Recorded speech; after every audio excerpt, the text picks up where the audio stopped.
Every time you purchase a program or a resource and then make it the curriculum, you weaken the intuitive, innovative, and creative muscles of teachers. This message is for that school in your district.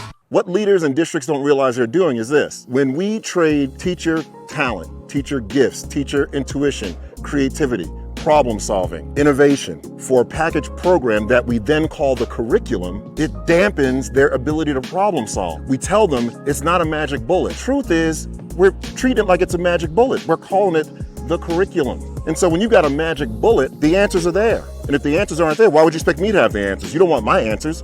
We got this curriculum in this shiny new package with all its extra resources and its pacing, and it's telling our teachers what our fourth graders need as if they know our fourth graders better than we do.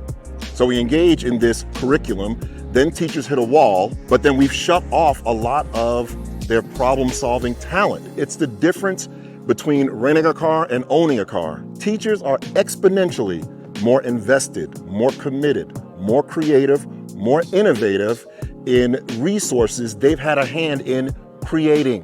And so I urge you, as you plan for next year, you can't ask your teachers to leverage their gifts if you continue to gift them with new curriculum. Let's move from resources being the curriculum to this paradigm. Teachers design the learning, and then everything and everyone around them is a potential resource.